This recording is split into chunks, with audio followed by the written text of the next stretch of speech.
This demonstration will show you how to build a basic table report without using the wizard. We're going to build everything from start to finish. Because we're using Report Builder, we start here in the web portal and I click plus new. Choose Paginated Report and that launches Report Builder. We're not going to use the wizard. In my opinion, the wizard is good for novice report designers to build basic reports. But once you have the essential skills to do basic report design, I think the wizard just gets in the way. I prefer not to use it. So I'm going to choose a blank report, and this opens up the report designer. The report data window is on the left. This is my report body or design canvas, and then the row and column groups down below that you'll see how to use momentarily. Our first order of business is to add a data source and then a data set. My data source defined in the report is going to reference my shared data source that we've already stored on the server. However, we're not going to use shared data sets. We'll build that as an embedded data set within the report. Right-click on Data Sources, choose Add Data Source. You can see an item on the list here. That's because I've used this data source in the past. This is essentially my most recent list. You can always browse to a data source and select it here. That will then add it to the list. We're going to test this just to make sure that it works, and it does. I think it's a good idea to always give objects names that make sense. So I'm going to go ahead and use the same name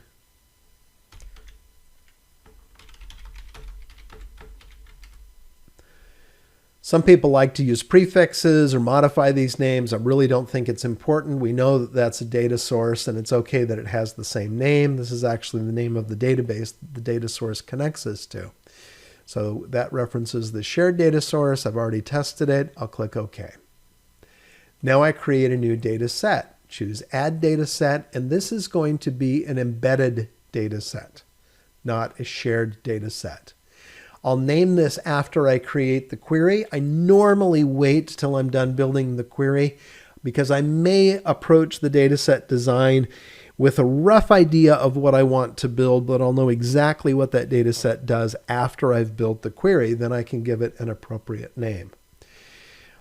Choose the data source that it will use. There's only one in this report, so I choose that. Notice that the query type could be text table or stored procedure. This is going to be text type, which just simply means that it's a query.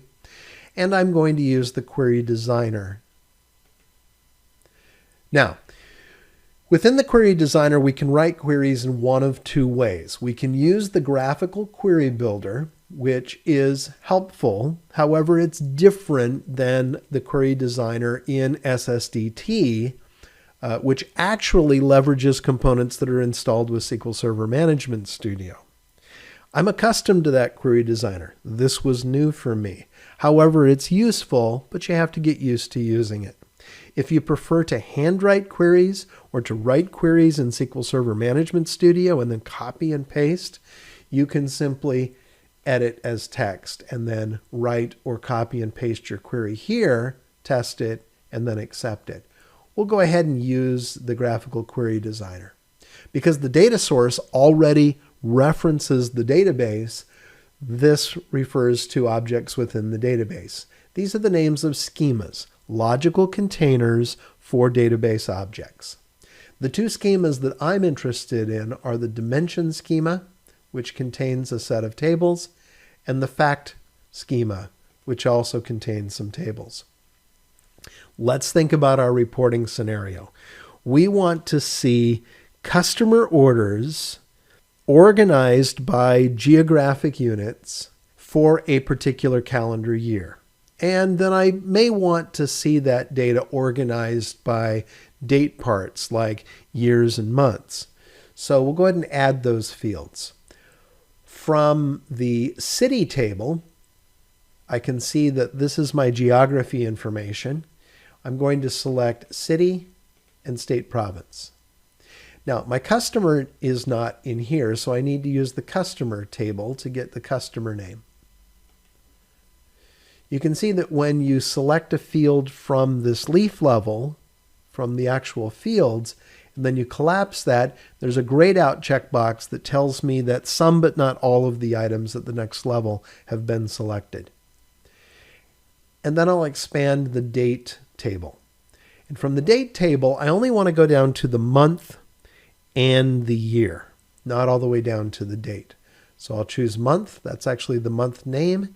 And I want to be able to sort that using the calendar month number. So we'll go ahead and select that field, and then we'll collapse the date table. I'm interested in orders, and so I will use my fact order table to get order information. Within a star schema data warehouse database like this, the fact tables typically consist of either keys used to relate the fact to the dimension tables or measure columns that are numeric and can be summarized.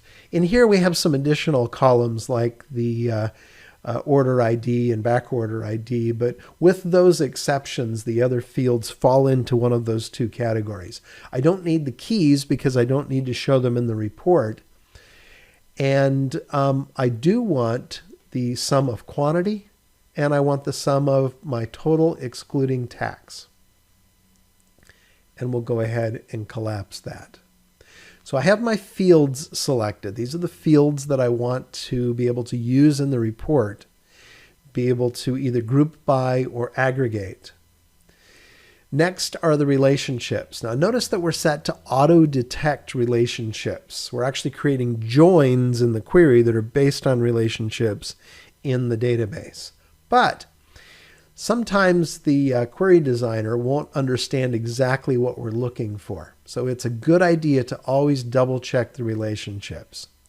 So if you click on the little double chevron arrow on the relationships bar, that will expand this window. And we can just iterate through each of these joins real quickly. Between the order table and the city table, we use the city key.